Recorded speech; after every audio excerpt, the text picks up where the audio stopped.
Estamos estudando, meditando, refletindo na carta aos Efésios, carta de Paulo aos Efésios. Estamos na nossa terceira mensagem.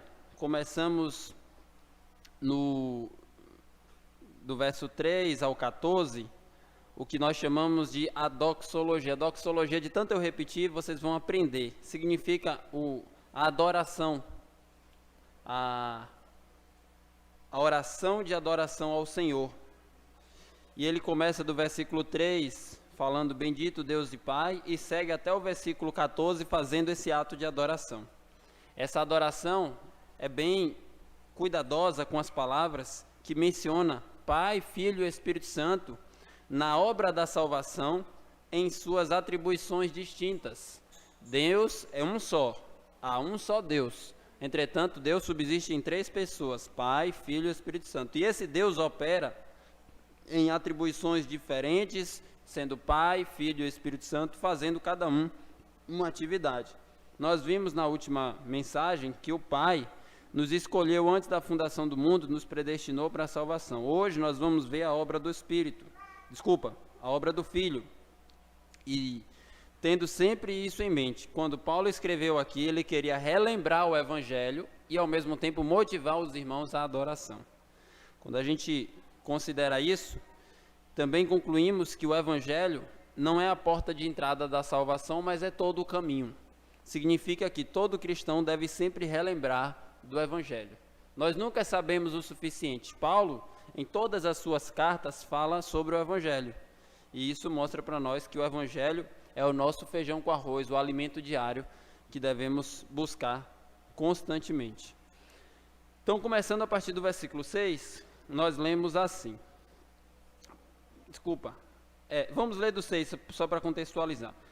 Para o louvor da glória de sua graça, que ele nos concedeu gratuitamente no amado, no qual temos a redenção, pelo seu sangue, a remissão dos pecados, segundo a riqueza da sua graça, que Deus derramou abundantemente sobre nós em toda sabedoria e prudência, desvendando-nos o mistério da sua vontade, segundo o seu beneplácito, que propusera em Cristo, de convergir nele, na dispensação da plenitude dos tempos, todas as coisas, tanto as do céu como as da terra. Nele, no qual fomos também feitos herança, predestinados segundo o propósito daquele que faz todas as coisas conforme o conselho da sua vontade, a fim de sermos para o louvor da sua glória, nós, os que de antemão esperamos em Cristo. Amém. Que Deus fale conosco por meio da sua palavra. A transição da adoração do Pai para a adoração ao Filho está nessa expressão final do versículo 6. Ele diz, para o louvor da glória de sua graça, e ele vai falar dessa graça, e ele faz a transição.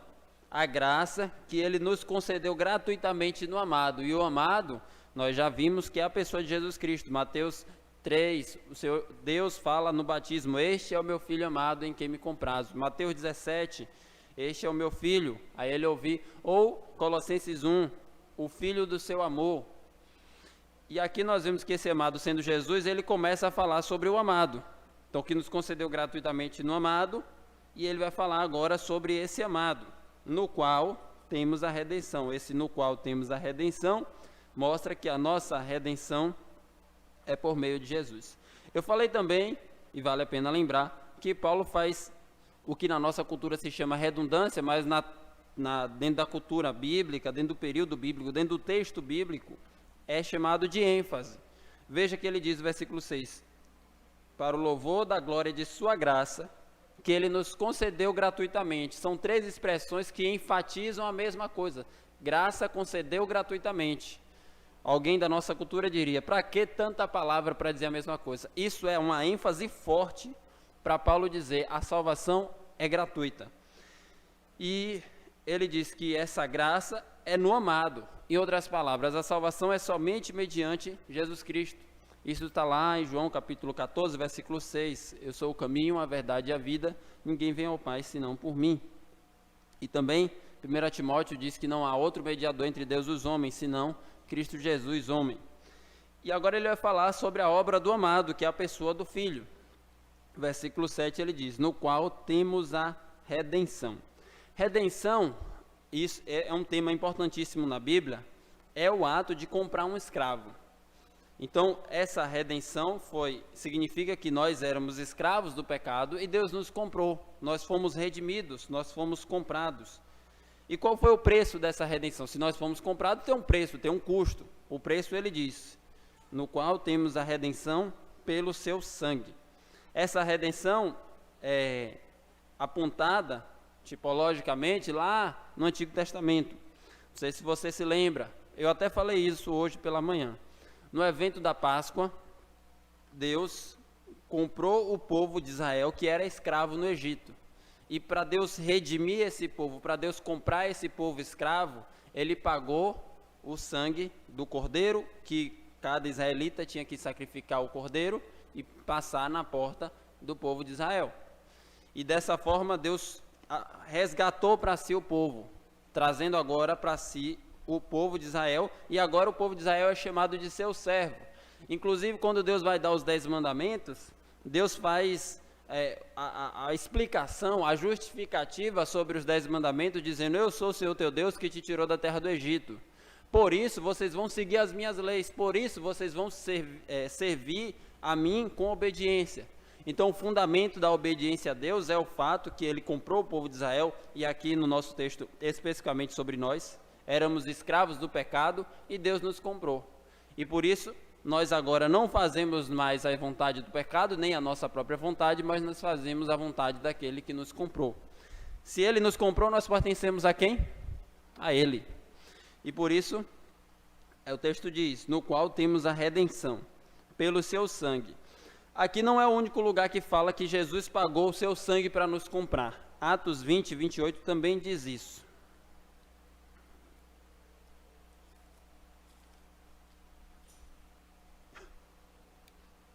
Atos 20 e 28, você pode deixar o marca-página em Efésios.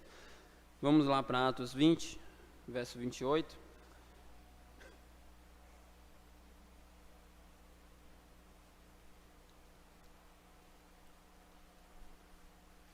Atendei por vós e por todo o rebanho, sobre o qual o Espírito Santo vos constituiu bispos, para pastoreardes a igreja de Deus, a qual ele comprou com seu próprio sangue.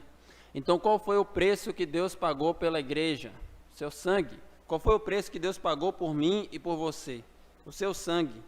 Isso é bem interessante e ao mesmo tempo paradoxal, porque Deus é um Deus eterno, mas esse Deus eterno se fez carne como um de nós para pagar o seu sangue em nosso favor. E é isso que Efésios está nos ensinando, no qual temos a redenção pelo seu sangue. Isso nos faz refletir, e é exatamente essa a intenção de Paulo, que a nossa redenção custou um alto preço. Ele está falando agora há pouco. Ele disse, para o louvor da glória de sua graça, que nos concedeu gratuitamente no amado. Tudo isso é de graça, irmãos. Mas perceba, é de graça para nós, porque para alguém que foi Jesus Cristo, custou muito caro. Custou o seu próprio sangue. Então, por um lado, essa salvação para nós é graça, porque ele já pagou tudo. Mas para ele foi doloroso. Foi a sua própria cruz, onde ele derramou o seu sangue em nosso favor. E ele continua falando dos benefícios desse sangue, dizendo, a remissão dos pecados, segundo a riqueza da sua graça. E a gente pode meditar, qual é a profundidade e também a quantidade dos nossos pecados. Não precisa falar, mas pense você consigo mesmo, o quanto você já pecou contra Deus e qual é a intensidade, ao mesmo tempo, a gravidade de cada um dos seus pecados. A minha resposta é, eu pequei muito e gravemente contra o meu Deus, porque Ele é santo. Mas eu estou falando isso para a gente conseguir meditar na grandeza do amor e do sangue de Jesus que cobre essa multidão de pecados.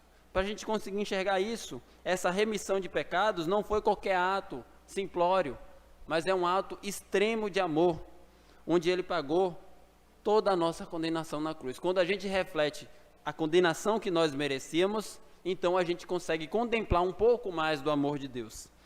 E é isso que Jesus diz em João 15, 13. Ninguém tem amor maior do que este, de dar a alguém a própria vida em favor dos seus amigos. Essa é a maior manifestação de amor, e foi o que o próprio Jesus fez por nós. Porque a verdade é que nós não tínhamos como pagar os nossos pecados, mas ele removeu, e esse ato de remover é o seu perdão eterno. Esse perdão eterno que ele planejou quando nos escolheu, quando nos predestinou, quando veio a este mundo morrer na cruz por nós.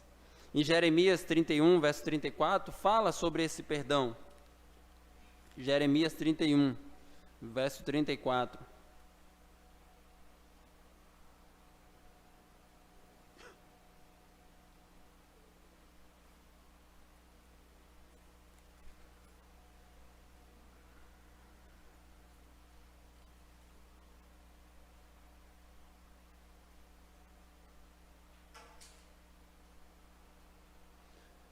A promessa do perdão de Deus não ensinará jamais cada um ao seu próximo, nem cada um ao seu irmão, dizendo: conhece o Senhor, porque todos me conhecerão, desde o menor até o maior, diz o Senhor. Pois perdoarei as suas iniquidades, dos seus pecados jamais me lembrarei.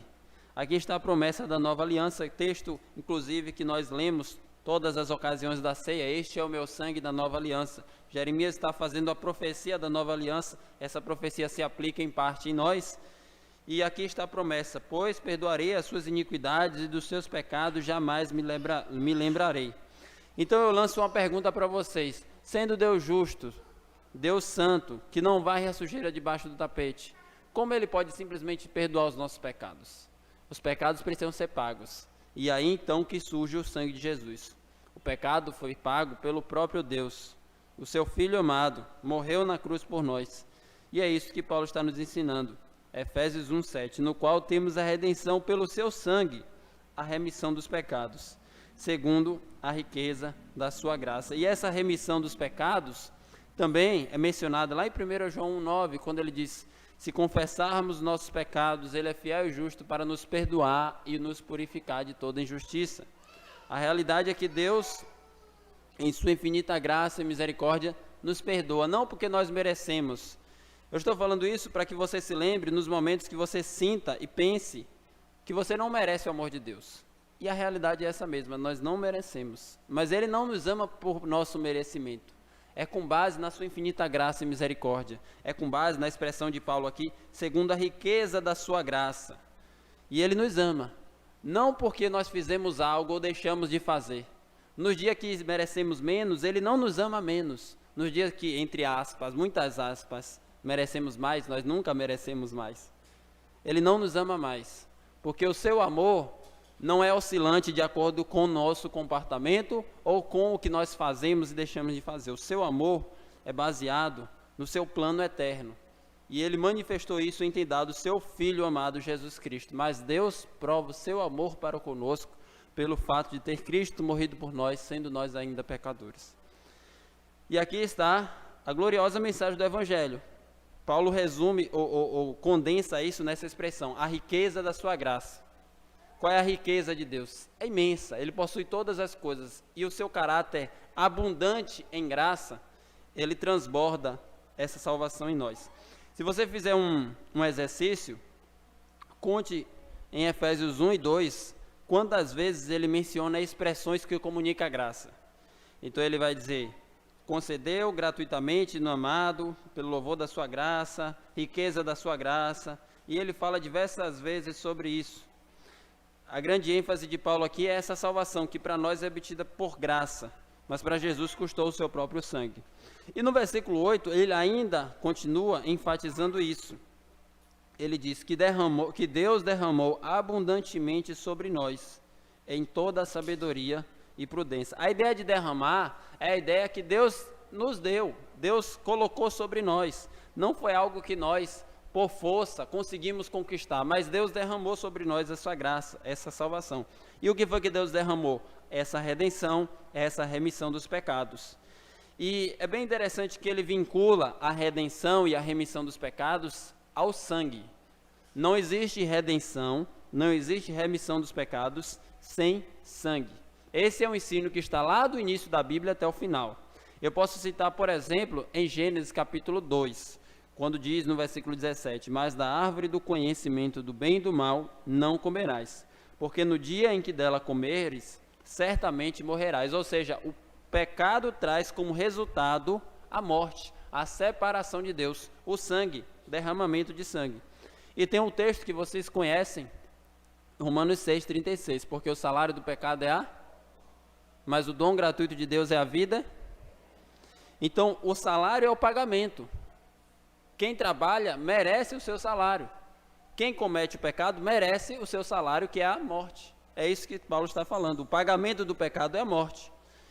E temos também Hebreus capítulo 9, versículo 22, que fala sobre a necessidade do sangue para remir, lavar os pecados, para perdoar os pecados. Hebreus 9, versículo 22.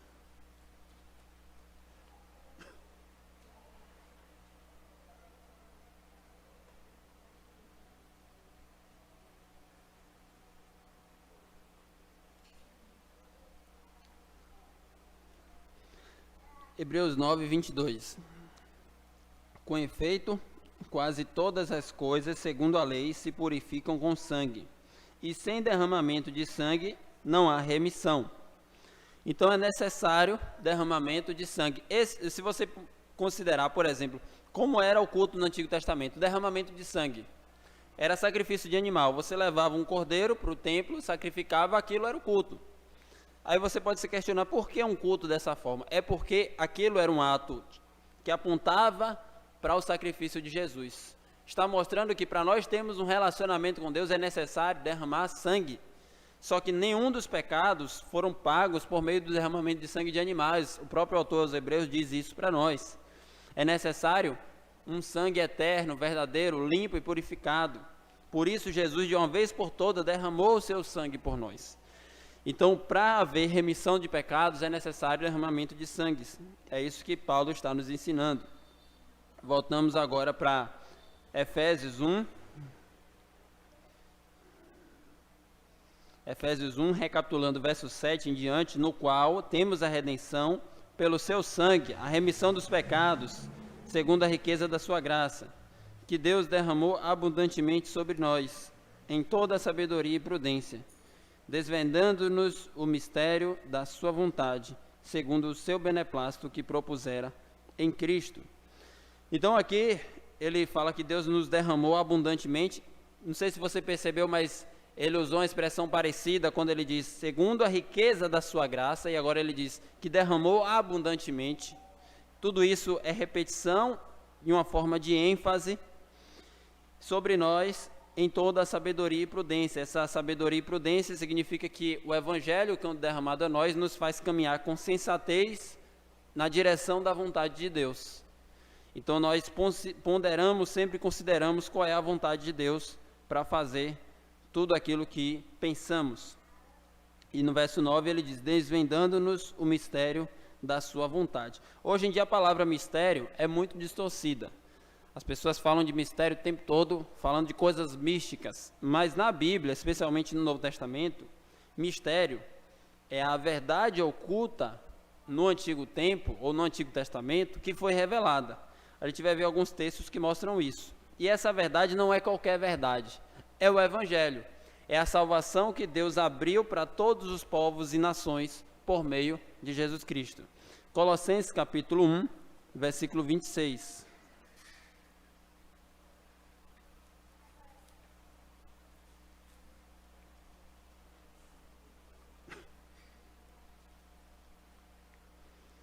Colossenses 1, 26.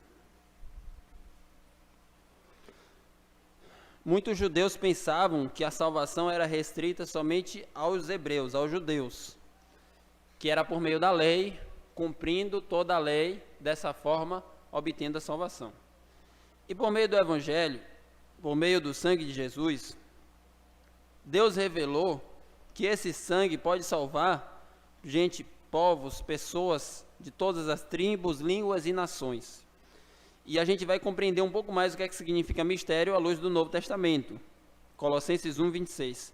O mistério que estivera oculto dos séculos e das gerações, agora, todavia, se manifestou aos seus santos. Então, o mistério que estava oculto, agora foi manifesto. Algo que as pessoas não tinham a informação, agora foi dado. Verso 27. as quais Deus quis dar a conhecer qual seja a riqueza da glória deste mistério entre os gentios. Qual é esse mistério? Isto é, Cristo em vós, a esperança da glória. Então o mistério é Jesus a todos os povos, Jesus a todas as pessoas de tribos, línguas e nações, a salvação sendo estendida a todo o mundo. E ainda podemos ver 1 Coríntios capítulo 2, verso 2, que fala sobre esse mistério. Isso estamos vendo para entender o que Paulo diz lá em Efésios, o mistério que foi desvendado.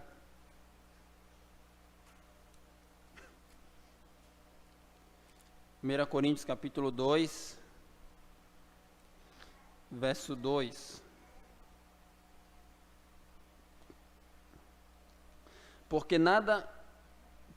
Porque decidi nada saber entre vós, senão a Jesus Cristo e este crucificado. Então, qual é o assunto de Paulo aqui? Jesus Cristo crucificado, o Evangelho.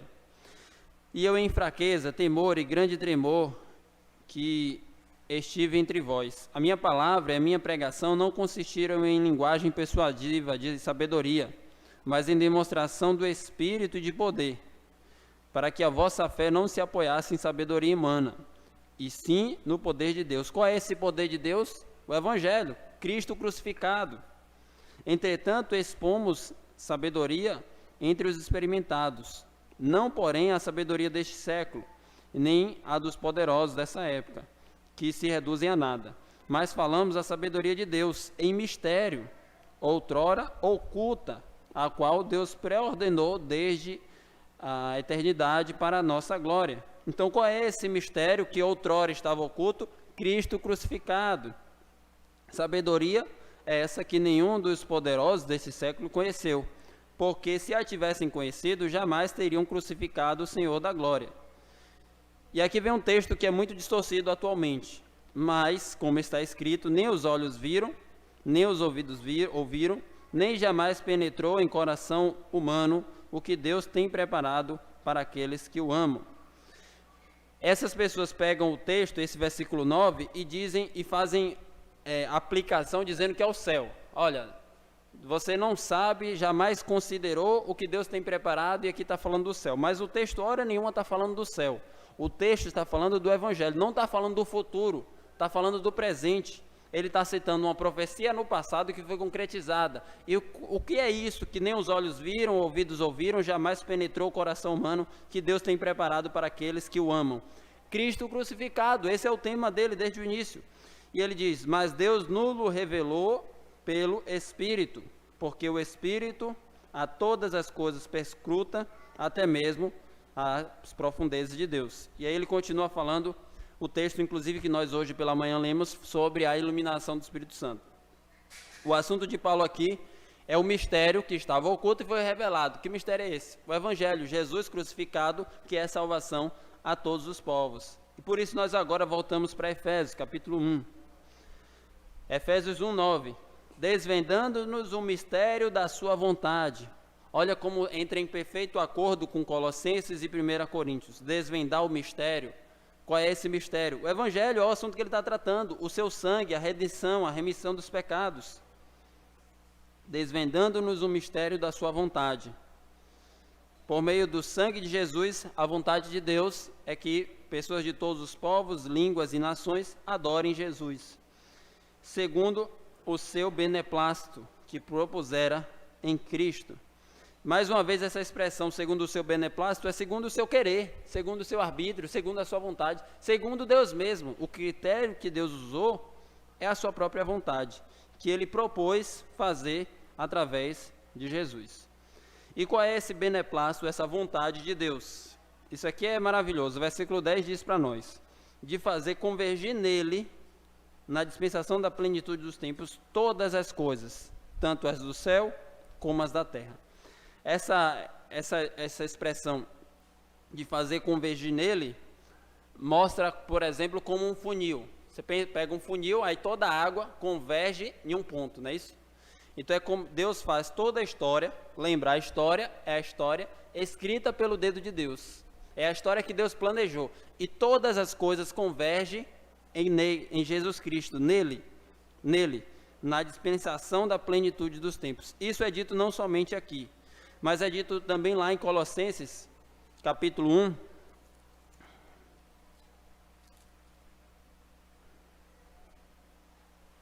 versículo...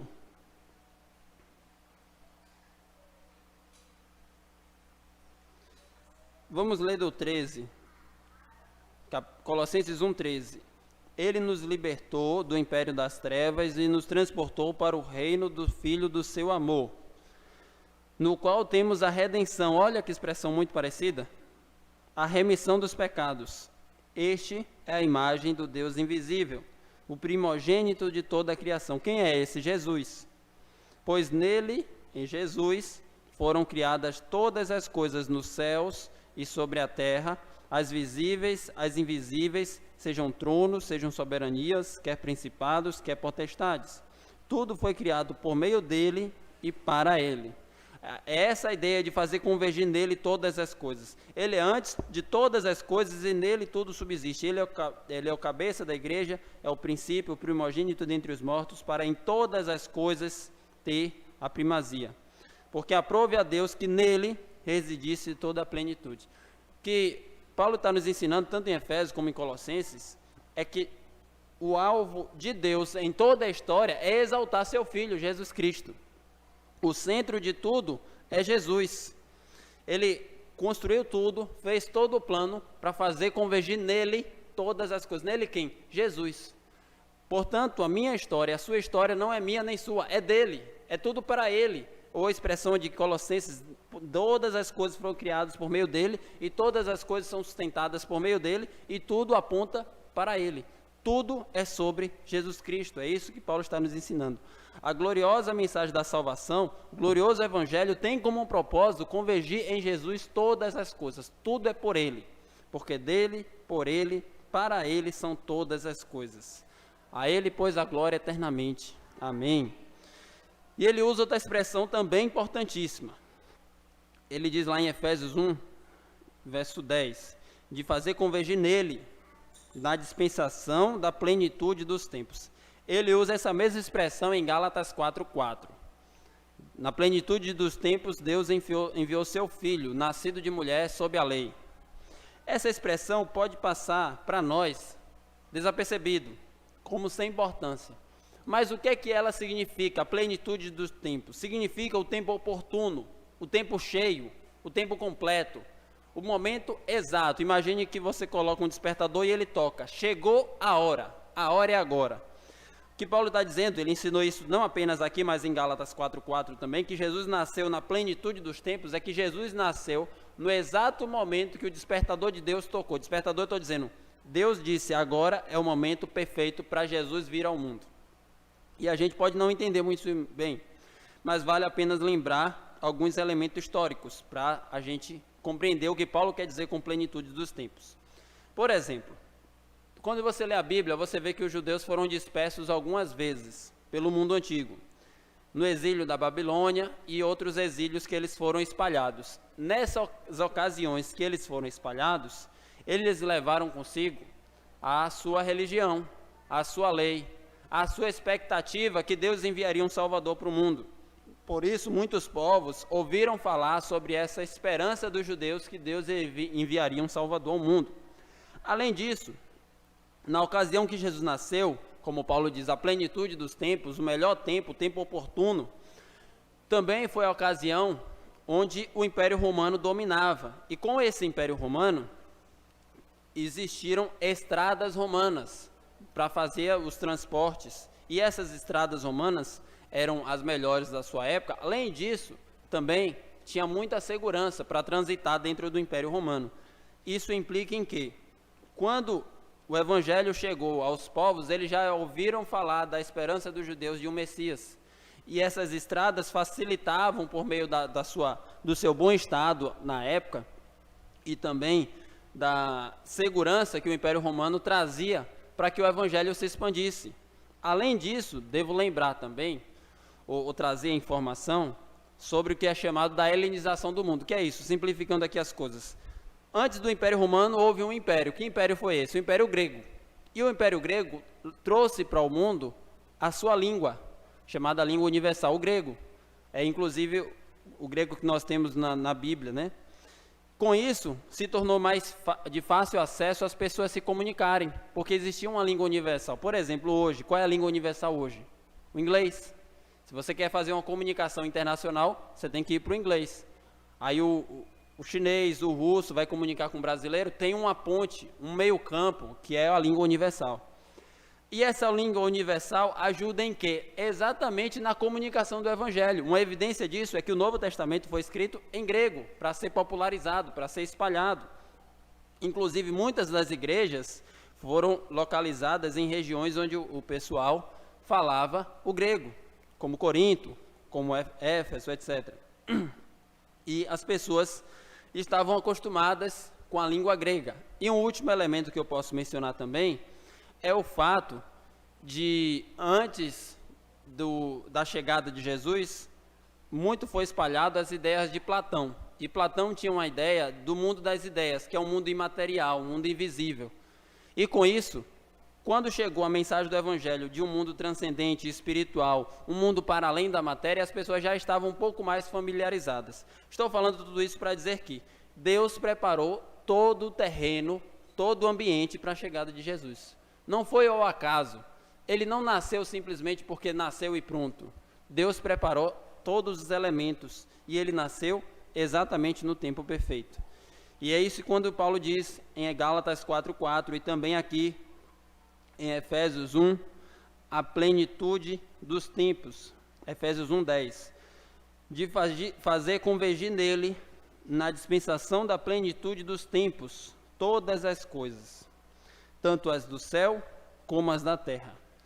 Ele volta a falar de Jesus na expressão nele em Jesus, digo, no qual fomos também feitos herança. Essa expressão fomos feitos herança, você deve lembrar que a herança é algo que você recebe sem merecer, você recebeu. E ele fala que nós fomos feitos essa herança de Deus, nós recebemos e somos feitos herança. Predestinados, ele volta a reafirmar o que ele já falou no versículo 5, nós nos predestinou para ele, agora ele diz de novo, predestinados segundo o propósito daquele que faz todas as coisas conforme o conselho da sua vontade. Esse texto é bem interessante, porque aqui para mim é um dos versículos finais sobre qual é o critério que Deus usa para nos escolher. Qual é o critério? Está aqui. Segundo o propósito daquele que faz todas as coisas conforme o conselho da sua vontade. O critério é ele mesmo. Não foi porque ele viu algo de bom em mim. Não é porque eu sou mais especial do que ninguém. Não é porque eu sou diferente do que o Judas que se perdeu ou do que o faraó que se perdeu. Eu não sou melhor do que ninguém. Mas é o critério, é o propósito da sua vontade. E ele mostra isso não apenas aqui, em outro texto também que nós vamos ler, Salmo 139. Salmo 139, texto de Davi, versículo 16.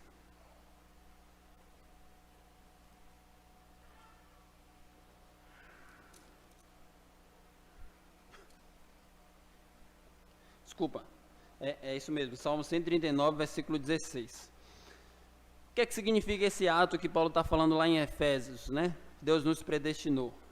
Davi diz isso um pouco mais claro, em forma de poesia. Salmo 139, verso 16.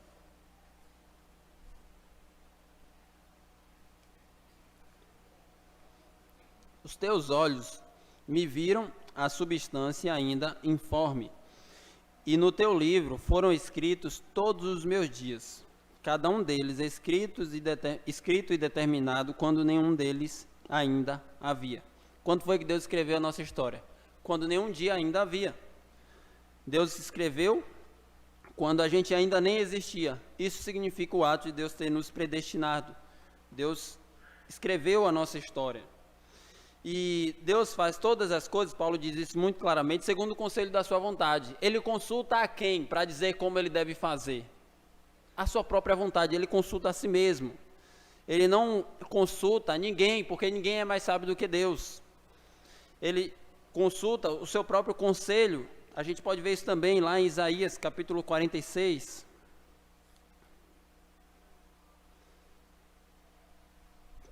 Isaías 46, versículo 9.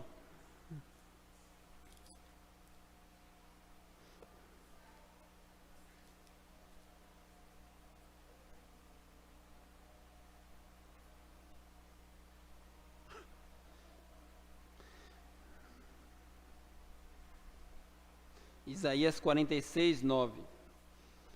Lembrai-vos das coisas passadas da antiguidade, que eu sou Deus e não há outro. Eu sou Deus e não há outro semelhante a mim. Ele está dizendo, Deus é singular, Deus é único, ninguém se compara a Deus. Continua, que desde o princípio anuncio o que há de acontecer desde a antiguidade. As coisas que ainda não sucederam, que digo, o meu conselho permanecerá de pé, farei toda a minha vontade. Que chamo a ave de rapina desde o oriente, de uma terra longínqua. O homem do meu conselho, eu disse também cumprirei. Tomei este propósito, também executarei. Farei todo a minha vontade, é isso que Deus está dizendo. Eu estou citando esses textos para mostrar isso que Paulo está ensinando, que Deus nos predestinou segundo o propósito daquele que faz todas as coisas segundo a sua vontade. Mostra que a vontade de Deus é soberana, é muito maior do que nós. A vontade de Deus é algo supremo, que Deus cumpre o seu querer, que Deus é um Deus soberano, que faz toda a sua vontade. E Deus consulta alguém para fazer o seu plano. Quem é que Deus pondera, considera e toma conselho para dizer como ele vai escrever a história? Quem é que Deus consulta? A si mesmo. Deus consulta a sua própria sabedoria, a sua própria inteligência, a sua própria onisciência. Deus consulta a si mesmo. E a gente vê o propósito dessa salvação, né, no versículo 12, Efésios 1:12. Efésios 1:12 diz, a fim de é propósito. Toda essa salvação que Ele nos redimiu, removeu os nossos pecados, que Ele derramou a sua graça sobre nós, para convergir nele todas as coisas, e nos predestinou também, ele diz que o propósito é a fim de sermos para o louvor da sua glória. O propósito final é a glória de Deus. Os que de antemão esperamos em Cristo. É sempre bom e importante dizer, o propósito final e maior de todas as coisas é a glória de Deus. Você pode dizer, bom, isso eu já sei. Mas isso não é apenas uma questão de saber. Isso é uma convicção para ser guardada no coração e ser posta em prática. Tem pessoas que, com discursos muito atrativos por aí, essas pessoas são pregadores que arrastam multidões, discursos muito antropocêntricos, e toda a sua pregação gira em torno do homem, em satisfazer o ego do homem. As pessoas vão para as igrejas dessas pessoas pensando no que elas vão ganhar, o que Deus vai dar, como Deus vai abençoar, etc. Aqui a gente percebe que todo o propósito é Deus e a sua glória. Tem pessoas que ainda pensam que o alvo maior da salvação é, em última instância, o bem do homem.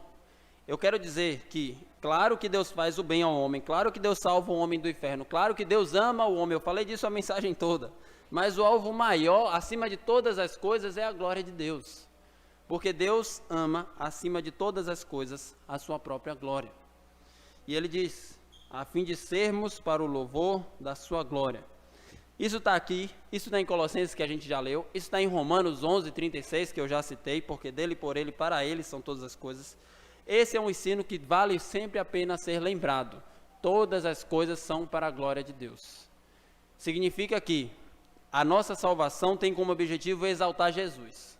A nossa vida tem como objetivo exaltar Jesus. Tudo que fazemos, pensamos, somos, no seu trabalho, na sua família, em todas as coisas, tem um objetivo, o louvor da glória, da sua graça. Tudo é para Ele, é convergir nele todas as coisas. Então, se você considera que tudo é para a glória de Deus, todas as coisas giram em torno de Deus. E em todas as coisas, o seu objetivo maior é a glória de Deus. Essa é a mensagem do Evangelho que Paulo falou aqui a partir da obra do Filho. Na próxima semana, se Deus assim nos permitir, nós veremos a obra do Espírito Santo, a partir do versículo 13 e 14. Mas eu queria compartilhar com os irmãos algumas aplicações. A primeira é, caso Deus tenha trazido alguém aqui que ainda não conhece esse Evangelho no coração, que ainda não experimentou desse amor que eu tanto falei aqui, que ainda não teve a iluminação do Espírito Santo, trazendo convicção dessas verdades aqui expostas. Você que ainda não serve ao Senhor Jesus Cristo, veja que o texto falou de redenção. Eu disse que redenção é comprar um escravo. O que o texto está dizendo é que se você não está na dependência do sangue de Jesus, você ainda é escravo do pecado. E Jesus oferece libertação. Ele diz que conhecereis a verdade vos libertará. Então ele usa esse momento por meio da sua palavra para te chamar a ser redimido, a ser salvo, porque o preço da sua salvação já foi pago e o preço é o sangue de Jesus. Se você crê nele, se você deposita a sua fé, se você se arrepende dos seus pecados, ele então te remove os pecados e ao mesmo tempo te redime, te salva. E também nos versículos anteriores, te adota como filho. Tudo isso é oferecido por meio da salvação. O que é que custa para você? Custa isso, o que o texto já falou. A graça que ele nos concedeu gratuitamente no amado. Para você é de graça, porque Jesus pagou tudo. E você tem que se apropriar dessa verdade. Mas ao mesmo tempo é uma graça que te custará tudo. Devo te alertar também. Não quero te enganar. É uma graça que vai custar toda a sua vida. Você não vai passar a ser servo de Jesus e viver como quer. Você vai ser servo de Jesus e viver como Ele quer. Porque se Ele é Senhor, toda a vontade dEle deve reinar. Portanto, o Evangelho te é concedido de graça, mas ao mesmo tempo te custa tudo que você tem, toda a sua vida, aos pés do Senhor Jesus Cristo. Nesse momento, Deus ordena, caso tenha alguém aqui que ainda não crê em Jesus, creia, deposite fé nele, se arrependa dos seus pecados, e então você será salvo. Segunda aplicação que nós extraímos desse texto, nós vimos que nós fomos redimidos. E o que é ser redimido? O que é redenção? Redenção é comprar um escravo. Nós éramos escravos do pecado. Se nós éramos escravos do pecado, agora nós somos o quê? Fica essa pergunta. Estamos numa lacuna? Agora nós não pertencemos a ninguém? Obviamente que não. Romanos capítulo 6, versículo 18, nos responde essa questão. Romanos 6, 18.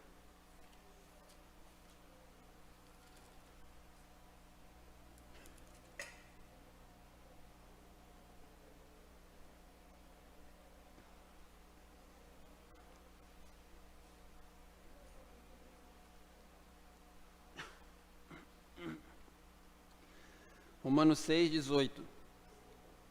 Uma vez libertados do pecado, fostes feitos servos da justiça. Na Bíblia, no Novo Testamento, essa palavra servo é a mesma palavra para escravo. Então significa que as nossas vontades são submissas à justiça divina, à vontade de Deus. No verso 22, Paulo também diz: agora, porém, libertados do pecado, transformados em servos de Deus, tendes o vosso fruto para a santificação, e por fim, a vida eterna. Portanto, se nós éramos escravos do pecado, agora nós pertencemos a Deus. E como servos de Deus, ou em outras palavras, servos, escravos de Deus, escravos de Jesus Cristo, nós fazemos sempre a vontade de Deus. Significa que outrora nós fazíamos o que queríamos, aquilo que o nosso coração guiava. Eu quero, eu faço, pronto. E achávamos que isso era liberdade, quando na verdade isso era escravidão. Conhecemos, portanto, que a verdadeira liberdade é não fazer as próprias vontades, mas para fazer a vontade de Deus. Esse texto que fala da nossa redenção nos chama para uma vida de santidade, porque nós fomos libertos do pecado. Agora, nós fomos chamados a uma liberdade para fazer a vontade de Deus.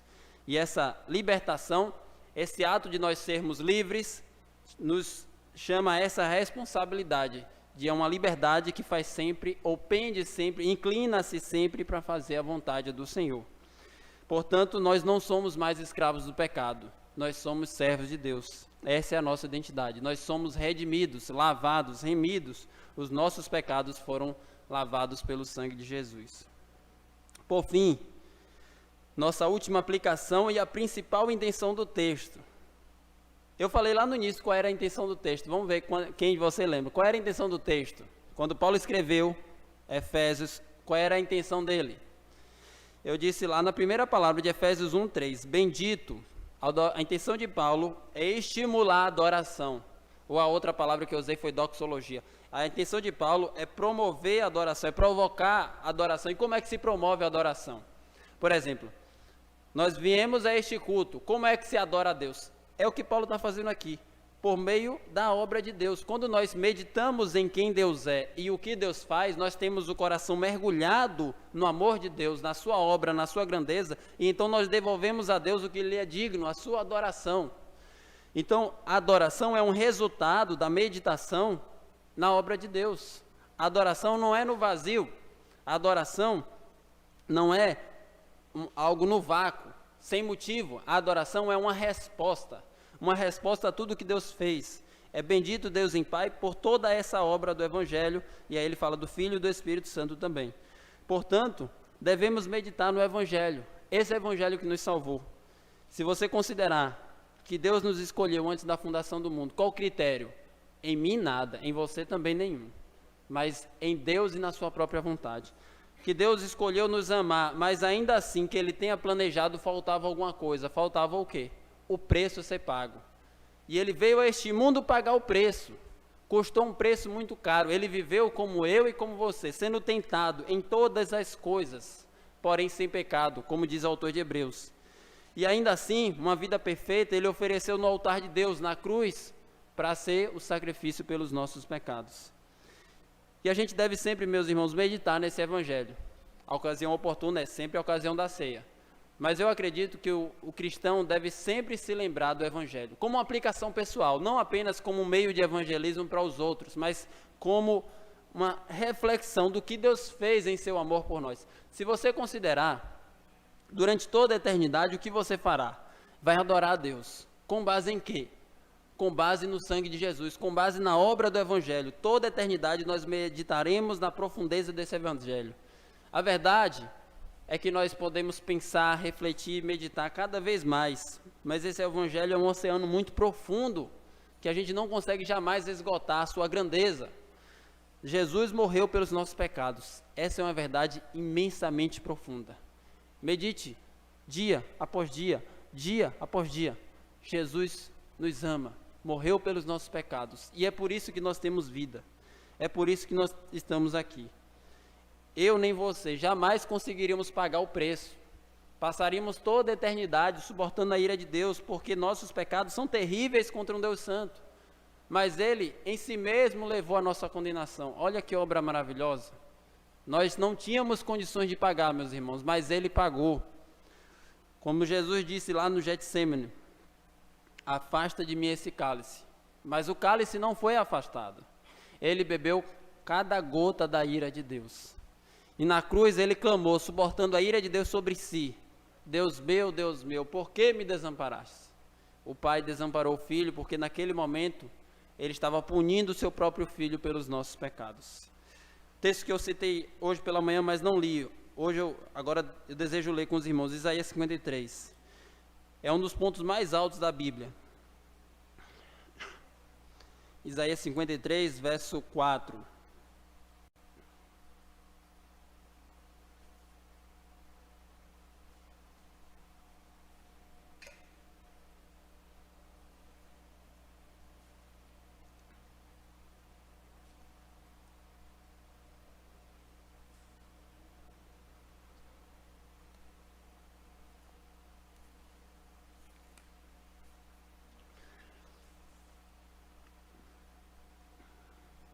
Diz assim a palavra do Senhor, Isaías 53, 4. Certamente, Ele tomou sobre si as nossas enfermidades, e as nossas dores levou sobre si, e nós o reputávamos por aflito, ferido de Deus e oprimido. Mas Ele foi transpassado pelas nossas transgressões, e moído pelas nossas iniquidades. O castigo que nos traz a paz estava sobre Ele, e pelas suas pisaduras fomos sarados. Todos nós andávamos desgarrados como ovelhas, cada um se desviava pelo caminho, mas o Senhor fez cair sobre ele a iniquidade de nós todos. Ele foi oprimido e humilhado, não abriu a boca. Como o cordeiro foi levado ao matadouro, e como ovelha muda perante os seus tosqueadores, ele não abriu a boca. O texto continua, mas um dos versículos que mais me chama a atenção é o versículo 10. Todavia, ao Senhor agradou moê-lo. Imagine que texto duro, né? Ao Senhor agradou moê-lo. O que é que isso significa? Reflita aí por alguns segundos. O que é que significa? Significa que o pai se agradou em moer o seu próprio filho porque estava então derramando a sua justiça, manifestando que ele é justo, punindo o pecado, ao mesmo tempo que manifestava a sua misericórdia e o seu amor. Por meio da cruz, ele manifesta a sua justiça, manifesta a sua misericórdia, manifesta o seu amor. A cruz é o plano perfeito. É um texto muito forte que deve abalar as nossas estruturas, meditando na profundidade no Evangelho. Deus se agradou em moer o seu próprio filho, porque naquele momento ele estava operando o plano da salvação em nosso favor e principalmente para a sua glória. Como diz Apocalipse 5:9, e entoavam um novo cântico, dizendo: digno és de tomar o livro e abrir-lhes, porque foste morto, e com teu sangue compraste para Deus os que procedem de toda tribo, língua, povo e nação. O Senhor Jesus Cristo é digno de ser adorado, digno de ser exaltado, porque Ele com seu sangue comprou pessoas de todos os povos, brasileiros, italianos, argentinos, todas as tribos, povos que vieram antes de nós. Com seu sangue, Ele alcançou todas essas pessoas, e por isso, por toda a eternidade, Ele será adorado.